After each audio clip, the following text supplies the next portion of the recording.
காமராஜா பிறந்த நாள்ல இலக்கிய மன்ற விழாவும் சிறப்பா நடக்குது. 5ஆம் வகுப்பு மாணவர்கள் நாம கூடியிருந்து பெண் கல்வியை பத்தி பேசத்தானே கூடியிருக்கோம். அடுப்பூதும் பெண்ணிற்கு படிப்பதற்கு, அடுப்பூதும் பெண்ணிற்கு படிப்பதற்கு, அடக்கி வச்சு ஆண்டாங்க அன்னைக்கு, அடக்கி வச்சு ஆண்டாங்க அன்னைக்கு. எனக்கு சந்தேகம். என்ன சந்தேகம்? கரைக்காலமே பெண்தானே? ஆமா. நூற்றாண்டு கடந்து இரவாக்குள்ளோட வாழ்றாங்க தானே? ஆமா. அவங்களுக்கு கல்வி மறுக்கப்படுதா? நல்ல கேள்வி. சங்க காலம் ஒரு பொற்காலம். ஆணுக்கு சமமாய் பெண்கள் அடக்கப்பட்டனர். காலங்கள் மாற மாற பெண்களும் அடிமையாக்கப்பட்டனர். அப்புறம் என்ன ஆச்சு? வந்தாரையா வந்தாரையா பெரியாரையா பாரதி ஐயா பெண் விடுதலையை பேசினரையா.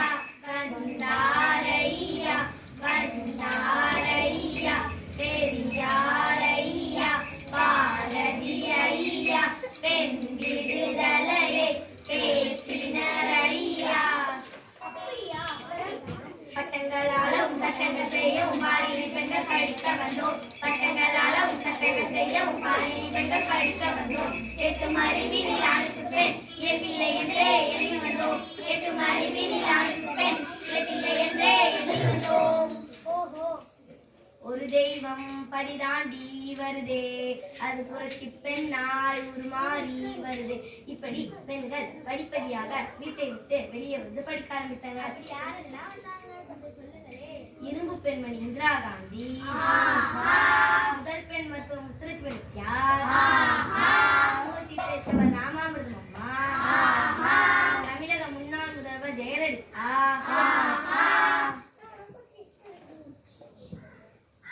விண்வெளிக்கு சென்ற முதல் பெண் கல்பனா சாவ்லா, கவிக்குயில் சரோஜினி நாயுடு, பாடகி எம்.எஸ். சுப்புலட்சுமி, முதல் குடியரசுத் தலைவர் பிரதீபா பாட்டீல்,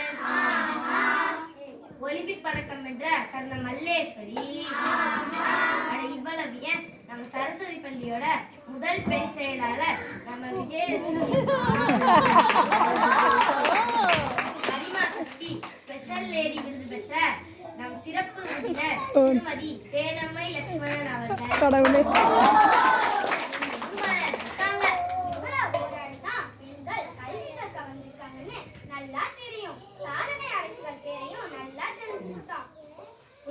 சரிதான்.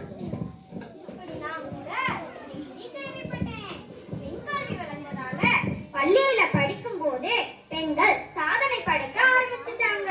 நம்ம பக்கத்தில் உள்ள புதுக்கோட்டை மாவட்ட ஆர்னமர்கோட்டை ஜெயலட்சுமி அக்கா ஒரு அறிவியல் போட்டியில கலந்துகிட்டு வெற்றி பெற்றாங்க.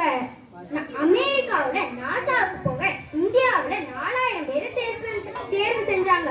அதுல ஜெயலட்சுமி அக்கா ஒரு ஆளு. ஏழை குடும்பத்துல இருந்த அந்த அக்காவுக்கு உதவ நிறைய பேர் முன் வந்தாங்க. ஆனா அந்த அக்காவோ எனக்குன்னு எந்த தேவையும் இல்ல, இந்த கிராமத்துக்கு தான் நிறைய தேவைகள் இருக்கு, கழிவறைகள் இல்லாம பெண் பிள்ளைகள் ரொம்பவே சிரமப்படுறோம், அதுக்கு உங்களால உதவ முடியுமான்னு கேட்டாங்க. ஜெயலட்சுமி அக்காவோட கோரிக்கைனால அந்த கிராமத்துல 125 வீடுகளுக்கும் கழிப்பறை வசதி கிடைச்சிருக்கு. நம்ம புதுக்கோட்டை மாவட்டத்தை முன்மாதிரி மாவட்டமா ஆக்கணும்னு அவங்க எல்லாம் இலக்க நோக்கி பயணிக்க ஆரம்பிச்சுட்டாங்க. நன்றி, வணக்கம். நம்ம சிவகங்கை மாவட்டத்தையும் நம்ம முன்னேற்றுவோம், பெண்களை போற்றுவோம், பெண் கல்வி வளர்ப்போம். முடிச்சிருவோமா? உங்களுக்கு வார்த்தை இல்லை, எங்களுக்கு பொறுமையா கேட்டீங்க, நீங்க பொறுப்பா நடப்பீங்க. நன்றி சொல்ல உங்களுக்கு வார்த்தை இல்லை, எங்களுக்கு பொறுமையா கேட்டீங்க, நீங்க பொறுப்பா நடப்பீங்க.